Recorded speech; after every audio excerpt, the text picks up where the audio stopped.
Clock in, clock in. Black guy just walked in. Yeah. He already dead, there ain't no need to check his vitals, bitch. Yeah. He already dead, there ain't no need to check his vitals. Yeah, crunch time, yeah, nigga, it's lunch time. Let go, crunch time, yeah, nigga, it's lunch time. Yeah, crunch time, yeah, nigga, it's lunch time. Let go, crunch time, yeah, nigga, it's lunch time. He dead. Team, like, got a stun up, man. Yo. Now, y'all, I want to watch this video right here of the prosecutors explaining why they feel like Melly set his homies up. I ain't gonna lie to y'all, bro. This gotta be one of the most difficult cases to watch.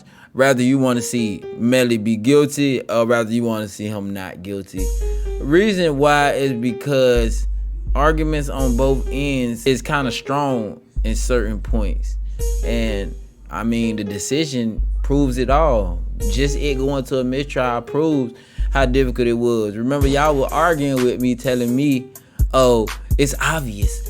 Well, obviously, it's not obvious if it's a mistrial. You did what I'm saying? Like, Mr. Bifocal, you wasn't right about that. You feel me? But the arguments was strong. I want us to watch this video of the prosecutors explaining why Melly set his homeboys up and how he set his homeboys up. Because I feel like this argument is gonna hit hard for the next jurors, and I feel like she's just gonna explain this a little bit more better, and she's just gonna try to perfect this argument. Now y'all remember this video, guys, and y'all can even go back to this video when that trial start and watch this argument right here. She's going to enhance the hell out of it, and she's gonna use this as her secret weapon argument, just with a little bit more information that a lot of people gonna find believable. Let's watch it. They were buddies since they grew up. But look at the stress being placed on this defendant as the only one bringing the money in.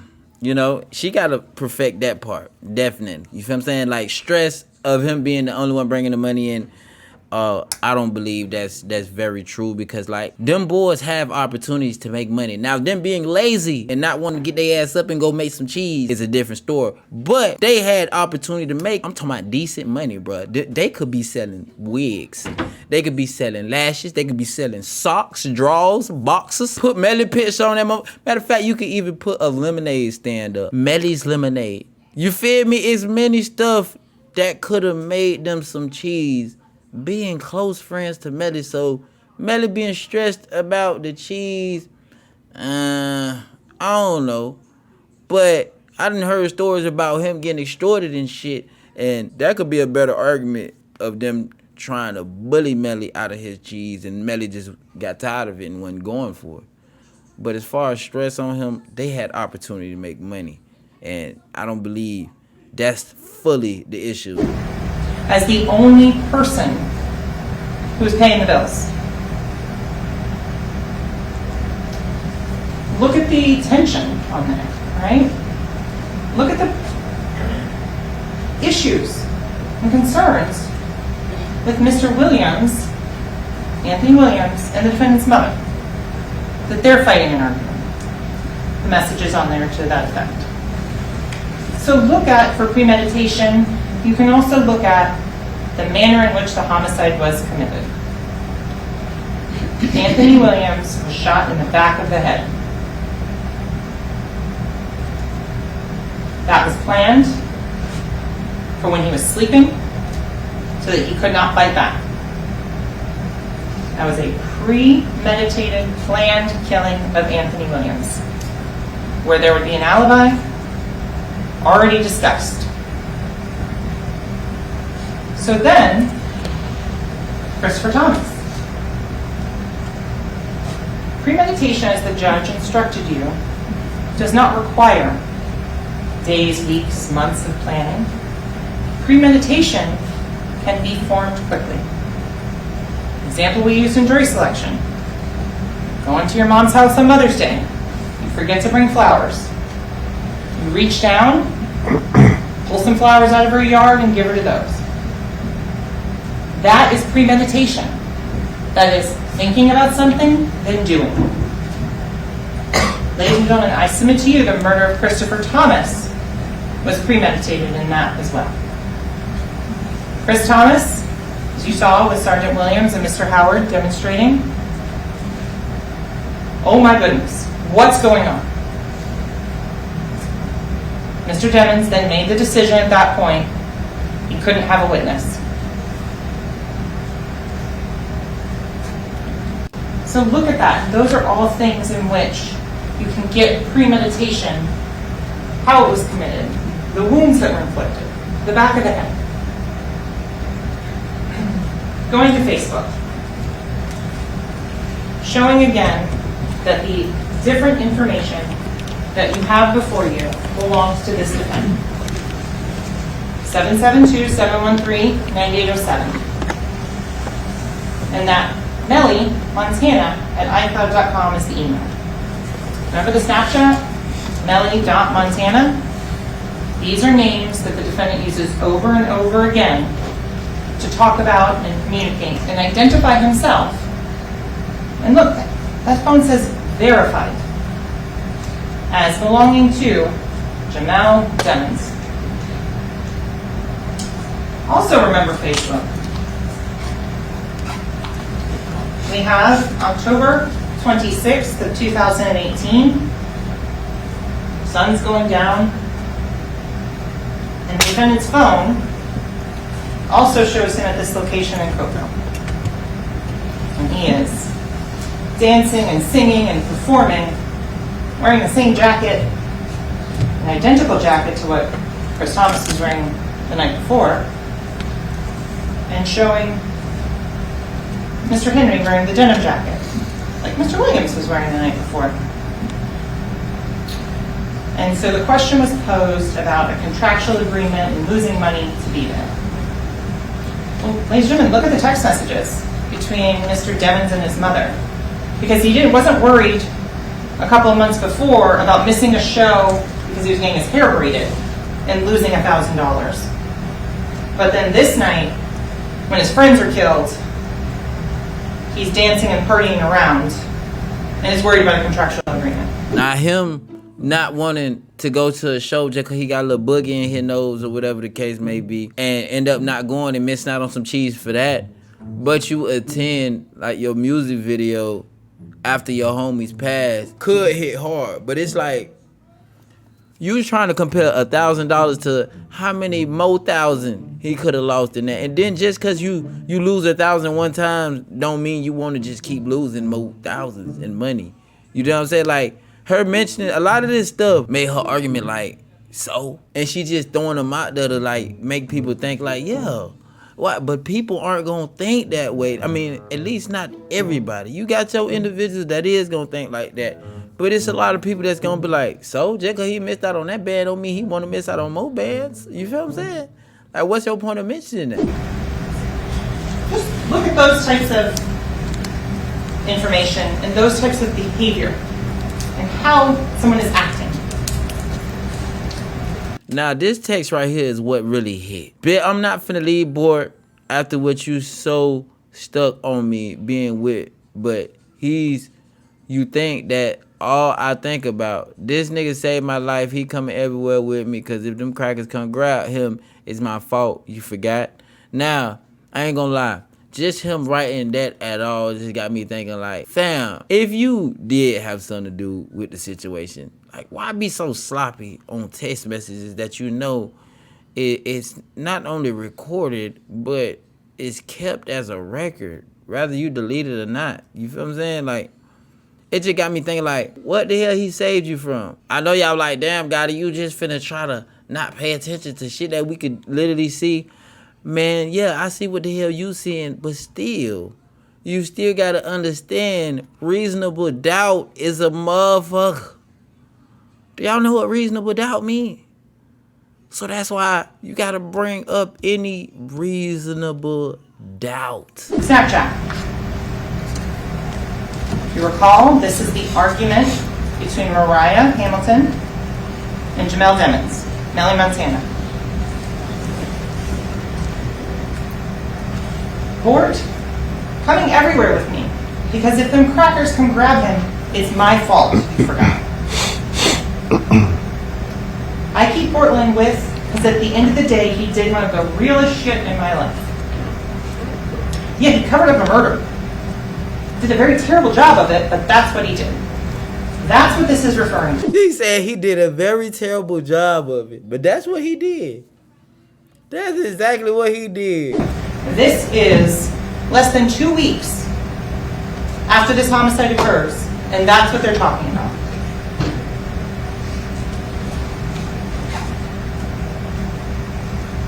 Ladies and gentlemen, you have a confession in this case. The defendant, and now look at the time. Remember we talked about the UTC? So subtract 4. So UTC 2,000 hours. You subtract 4, 1,600 hours. You do the conversion. So 4 p.m. 4 p.m. I did that with the smiley face. And that's what I said in opening. Context is key. The whole floor is coding. Awesome if you work at Google. Terrible at Broward General Hospital. Context is key. So you've learned PZ Gambino, as you heard from Detective Moretti, is potentially facing federal firearms charges. The gun dealer is told by the defendant, I did that. Shh. And look at the messages between Mr. Demons and Mr. Gambino. PZ Gambino is a blood gang member. He uses all those same information, slang words, changing of the letters that you learned about from Detective Polo. October 26th, he asks and reach out to see how the defendant's doing. And the defendant says, I did that. And to make a spelling that, other times he uses DAT. Ladies and gentlemen, you saw the song where he has a song that he's released called THAT in his phone. So again, Instagram and how these all fit together. 6:58 a.m. Jamie King, RN, the defendant's mother. Are you here? I'm in Miami. I'm by the stadium. I'm a mess. I'm so worried. I'm here. Well, remember those CDRs where you kept sending her to voicemail? Ladies and gentlemen, this shows that she's trying to contact her son. He is ignoring her, and so she's reaching out to her son, who responds back with, I love you, Ma. I'm good, Ma. Because he had the phone at that point. So the judge read you the law. Anthony Williams is dead, and it was premeditated. Ladies and gentlemen, I submit to you the evidence very clearly shows the defendant was caused by Jamel Demons. Same as to Christopher Thomas. Talks about premeditation. Principles. So if, ladies and gentlemen, if you believe that Cortland Henry, and Cortland Henry is charged, but that's for another jury on another day. If Cortland Henry assisted and helped and shot these two individuals to help out Mr. Demons, Mr. Demons is just as guilty. Because a principal is someone who decides to help before the murder is completed. And you have that with Mr. Henry, and making that drive and going out to the edge of the Everglades. You have that. He is a principal to first-degree murder. Mr. Demons is just as guilty, and so is Mr. Henry. So, in my few remaining moments, I want to briefly touch on the unlucky 13. Because I'll give Mr. Adelstein, Mr. Henry. He's charged, right? So, from all those unlucky 13 people that are listed as suspects, they have one thing in common, and only one thing in common. They made a single online threat. In poor taste? Yes. Any other evidence that ties them to this case? None. No location data. No communication from anyone in that Jeep to say where they were.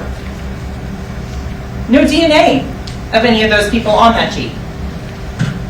No ballistics evidence at their feet where they were sitting in that Jeep. No private confession. Because remember, all of these online threats, They're out there for the public because they're trying to get attention and trying to get some sort of benefit for that for themselves. Distasteful? Yes. A crime? No. There's no drop pins for an emergency pickup from any of those individuals. There's no phone for any of them at any of the scenes in this case. So, motive. We talked long and hard how we don't have to prove motive. Motive, it's intent. Intent is an action of the mind.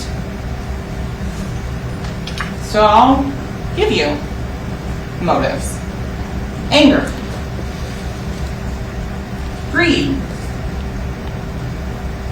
resentment, advancement in the gang.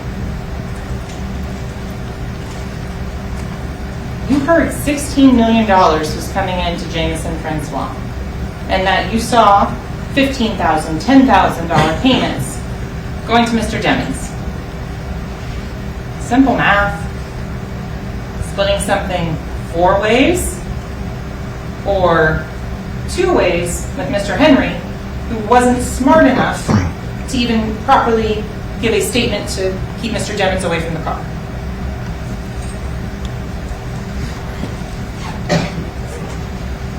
So we have all these pieces of the puzzle that we have just talked about. And each She got a real deal puzzle up there. Ain't no way. shows how this case has been brought together. Shows the physical evidence. And so, ladies and gentlemen, there's no murder weapon, right? The question that you have to answer, and that you can now answer based on all of this evidence, is that Jamel Demings was sitting in the back seat of that Jeep.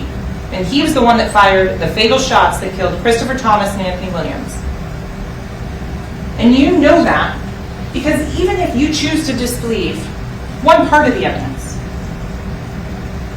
2 parts of the evidence, you can see what the overall picture is. The overall picture puts Mr. Demings in the back seat of that Jeep.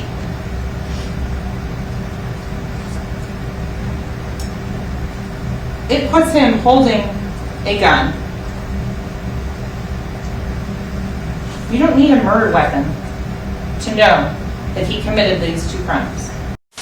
Now, she was right about the last part. You don't need the weapon. But, I mean, it'll be nice to have the weapon, man. Her argument was very strong.